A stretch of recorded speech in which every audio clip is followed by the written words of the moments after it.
दोस्तों जियो financial service की बात करें तो स्टॉक ने आज काफ़ी शानदार तेजी बताई है, जबकि दूसरी तरफ बाजार में ज़बरदस्त गिरावट थी।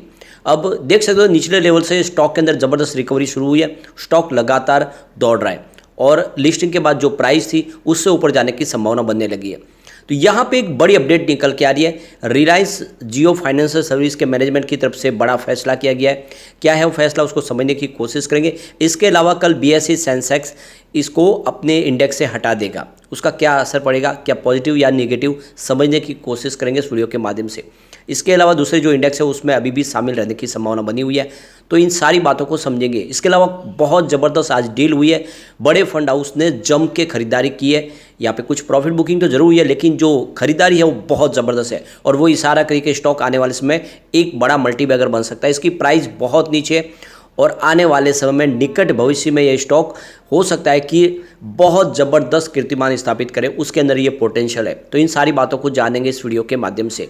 लेकिन फ्रेंड उससे पहले अगर आप पहली बार हमारे चैनल पे आए तो चैनल को सब्सक्राइब कर दीजिए, एक बेल आइकॉन दबा दीजिए ताकि जब भी नया वीडियो बने पहला नोटिफिकेशन आपको मिले। वीडियो पसंद आए तो लाइक शेयर जरूर कीजिए। चलो फ्रेंड्स वीडियो स्टार्ट करते हैं। मैं हूँ आपका दोस्त एस.बी. दवे और हमारे अपने चैनल ऑनलाइन कमाई में आपका बहुत बहुत स्वागत है। सबसे पहले बाजार की बात करें तो आज बीएसई सेंसेक्स 64,831 के स्तर पर क्लोजिंग दी है, जहां पे 255 पॉइंट की गिरावट थी, यानी 0.39% गिरा बाजार। ये बाजार इसलिए गिरा क्योंकि आज हिंडनबर्ग के बाद दूसरी एक और रिपोर्ट निकल कर आई है अदानी ग्रुप के खिलाफ, जिसमें बहुत सारे इल्ज़ाम लगाए गए, कुछ नए नाम ऐड किए गए, कुछ एक तरह से देखें तो फिर से वो माहौल बनाया गया जिससे बाजार में निगेटिव वातावरण बना, क्योंकि इंडेक्स बेस्ड स्टॉक है अदानी के, तो उसका असर तो निगेटिव पड़ेगा ही। आज बीएसई फाइनेंशियल सर्विस 9,448 के स्तर पे क्लोजिंग दी, जहाँ पे 0.41% की गिरावट हमें देखने को मिली। उसके बावजूद भी जियो फाइनेंशियल ने काफ़ी ज़बरदस्त प्रदर्शन किया है। यहाँ पे देखो कि स्टॉक की शुरुआत 241 पर हुई, यानी शुरुआत ही पॉजिटिव हुई।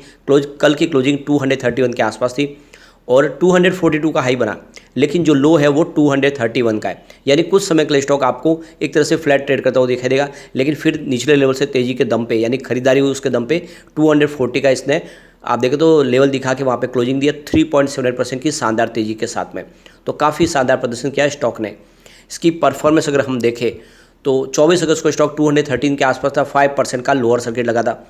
25 अगस्त की बात करें स्टॉक 214 के आसपास आए, 0.5% की तेजी के साथ में। 28 अगस्त की बात करें तो स्टॉक की क्लोजिंग 211 के आसपास रही और 1.6% की हमें गिरावट देखने को मिली। 29 अगस्त की बात करें तो स्टॉक फिर से 220 के आसपास चला गया 4.3% की शानदार तेजी के साथ। और 30 अगस्त की यानी कल की बात करें तो स्टॉक 231 के आसपास क्लोजिंग दिए, जहाँ पे 5% का अपर सर्किट लगा।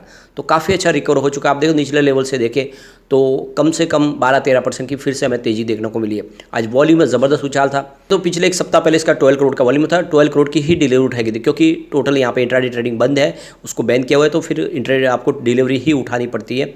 और कल इसका 3 करोड़ का वॉल्यूम था, सामने 3 करोड़ की डिलीवरी उठाई गई थी, लेकिन आज वॉल्यूम बहुत ज़बरदस्त है। यानी जब से स्टॉक लिस्ट हुआ उसके बाद देखें तो ये सबसे भारी वॉल्यूम आज देखने को मिला है, करीब 15 करोड़ का ज़बरदस्त वॉल्यूम हुआ आज।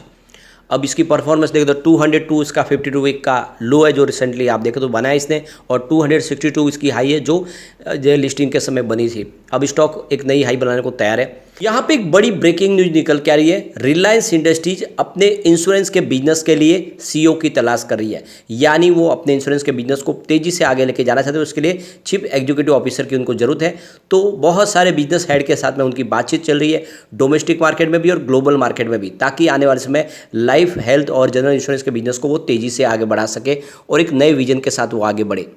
तो यहाँ पे गुप्त रूप से बातचीत चल रही है। आप देख सकते हो कि इसको किसी तरह से लीक नहीं किया जा रहा है। किसी बड़े यहाँ पे सीईओ को यहाँ पे ज्वाइन करवाई जा सकती है, और इसके लिए काफ़ी बड़े बड़े जो यहाँ पे देखें तो मार्केट हेड है या फिर एग्जीक्यूटिव हेड है, उनसे बातचीत चल रही है, चाहे ग्लोबल मार्केट से हो या फिर इंडिया के बाज़ार से हो। कंपनी चाहती है कि उनका जो सीईओ हो उसके पास बहुत सारा अनुभव हो, ताकि वो इस सेक्टर में लीडर बन सके। उनका हमेशा से यही है कि जिस सेक्टर में जाए उनको लीडर बनना होता है। और आप ये देख सकते हो इस रिलायंस जियो के बिजनेस में आपने देखा होगा, इसी तरह से अगर आप देखें तो लाइफ, हेल्थ और जनरल इंश्योरेंस का जो बिजनेस है उसमें उनको मार्केट लीडर बनना, और उसके लिए एक मजबूत सीईओ की जरूरत है। अब आप देखें तो इस समय कुछ डिस्कशन चल रही है जिसमें कॉर्न फेरे और स्पेंसर स्टर्ट के साथ में उनकी बातचीत चल रही है। ये जो फर्म है ये उनके लिए सीईओ की तलाश करने में उनकी मदद कर रही है, लेकिन अभी इस मामले में खुल के बातचीत निकल के नहीं आ रही है। इस पूरे मामले में कि किसको सीईओ बनाया जाएगा, इस बात को लेकर पूरी तरह से छुपाया जा रहा है। उसको एक तरह से देखें तो बाद में ही डिक्लेयर किया जाएगा। अभी इस मामले में कोई भी बोलने को तैयार है। रिलायंस इंडस्ट्री की तरफ से नो कमेंट्स कहा गया। इसके अलावा कॉर्न फेरी ने भी इसमें कोई जवाब नहीं दिया है और स्पेंसर की तरफ से भी इसमें कोई भी रेस्पॉन्स नहीं दिया गया। उन्होंने किसी प्रकार से कोई हाना में जवाब नहीं दिया है। तो ये देख सकते हो एक तरह से कोशिश की जा रही है, क्योंकि ये जो इनका एक बड़ा सपना है उसको पूरा करने के लिए एक मजबूत टीम की जरूरत होगी और ऐसे में सीईओ उनको लीड करेगा, तो एक मजबूत सीईओ की जरूरत है। वैसे अगर आप देखें तो ये इन्होंने जो अपना जो बिजनेस है उसके लिए जियो फाइनेंशियल सर्विस के लिए नॉन एग्जीक्यूटिव चेयरमैन के पद पर केवी कामत को अपॉइंट किया। जो केवी कामत एक बैंकर है, उनके पास काफ़ी ज़्यादा अनुभव है, वो इस बिजनेस को तेज़ी से आगे लेके जाएंगे। और अब आप देख दो कि एक नए सीईओ के दम पे इस बिजनेस तेज़ी से आगे बढ़ सकता है और उन्होंने टारगेट अपना सेट कर लिया है कि ऐसे कस्टमर जो अभी तक इंश्योरेंस से दूर है उनको वो सारी सेवाएं प्रदान करना, चाहे हेल्थ इंश्योरेंस हो, जनरल इंश्योरेंस हो या लाइफ इंश्योरेंस हो, उनको उस कैटेगरी में लाना, उनके लिए अफोर्डेबल इंश्योरेंस सेवाएं प्रोवाइड करना। और इसीलिए वो कोशिश कर रहे हैं और इसीलिए अलग अलग मीटिंगें हो रही है और आने वाले समय इसका पॉजिटिव नतीजा देखने को मिलेगा। और आने वाले समय में बहुत जल्द बड़ी एक धूमधाम के साथ में इंश्योरेंस के बिजनेस की शुरुआत करेंगे। इसके अलावा कंपनी म्यूचुअल फंड का बिजनेस शुरू कर रही है, एसेट रिकंस्ट्रक्शन का बिजनेस होगा कंपनी का। तो इस तरह से जो बिजनेस है ये सारे साबित करें कि स्टॉक बड़ा मल्टीबैगर बनने को बिल्कुल तैयार है। अब एक बड़ी अपडेट और निकल के आ रही है। बीएसई इंडेक्स से 1 सितंबर यानी कल से आप देखें तो जियो फाइनेंशियल सर्विस रिमूव हो जाएगा।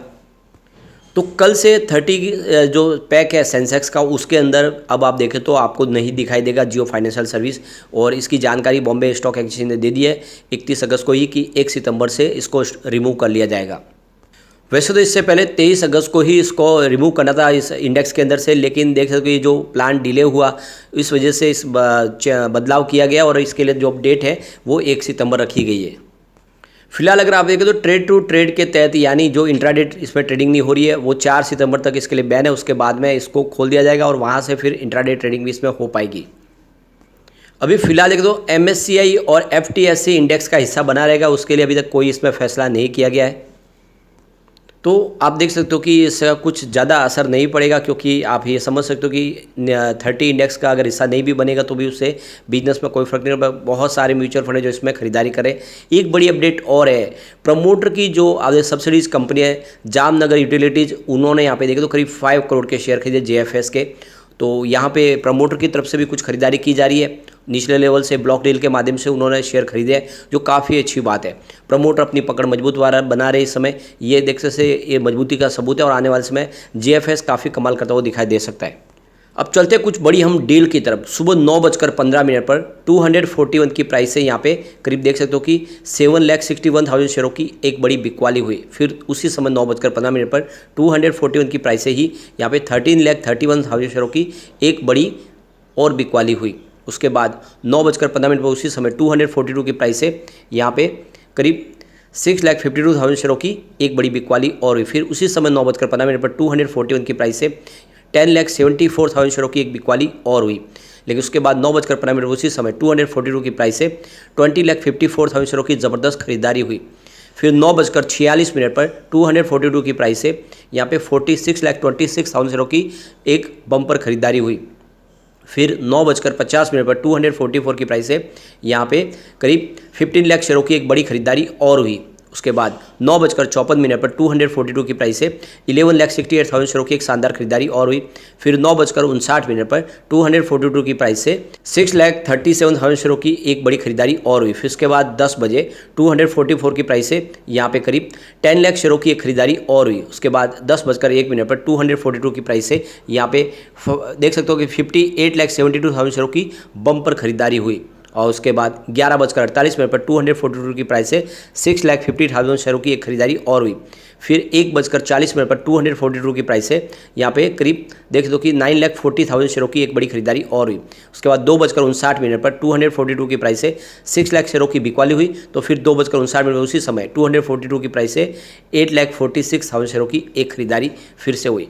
तो बिकवाली बहुत कम है और बड़े फंड हाउस ने जम के खरीदारी की है, जो इशारा करे कि फिर से इसमें एक शानदार तेजी बनेगी। आज बाजार के दबाव की वजह से स्टॉक थोड़ा सा अपर सर्किट लगाने से बच गया, लेकिन जिस तरह से तेजी का वातावरण बना हुआ, जिस तरह से बड़े फंड हाउस खरीदारी करें, करें, ये एक लंबी रेस का घोड़ा है और मैं तो कहता हूँ इसको आप 5 से 10 साल के लिए होल्ड कर लीजिए। ये आने वाले इसमें आपकी लाइफ सेट कर देगा। यह स्टॉक 2000 के टारगेट को टच करने की पोटेंशियल रखता है, तो दाव आपको लगाना चाहिए लॉन्ग टर्म के नजरिए के साथ। लेकिन फ्रेंड, कोई भी इन्वेस्टमेंट करने से पहले अपने फाइनेंशियल एडवाइजर से बड़े ले ले या अपना खुद का रिसर्च करें, क्योंकि मैंने वीडियो आपके एजुकेशनल पर्पज के लिए ही बनाया। वीडियो पसंद आए तो लाइक से